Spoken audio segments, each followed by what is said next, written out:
మయ్యా కొండగట్టులో వెలిసిన అంజన్న నీ అండదండ మాకున్నారని కొబ్బరికాయలు పూలు పండ్లు పలహారాలు నీకు తెచ్చివయ్యా తడి బట్టలతో స్నానం చేసి బడిబడిగా నీ గుళ్ళోకొచ్చి బట్టలతో స్నానం చేసి బడిబడిగా నీ గుళ్ళోకొచ్చి రామ మంత్రమే పఠించదము రామదూతయని పూజించము రామమంత్రమే పఠించడము రామమంత్రమే పఠించడము తరతరాడే అంజన్న తనత నన్ను కాపాడరావయ్యా కొండగట్టులో వెలిసిన అంజన్న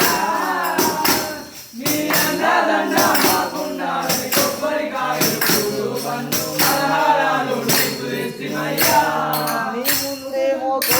కోటి కోతులు నీ చుట్టేమో కోటి భక్తులు నీరుండేమో కోటి కోతులు నీరుండేమో కోటి భక్తులు ఏడు మన్నా జిల్లడు దండరు పవిత్రమైన భక్తురాకులు ఏమన్నా చిన్నరాగులు పవిత్రమైన చిన్నరాగులు గంటలు నీ గురి చుట్టూ ఇలా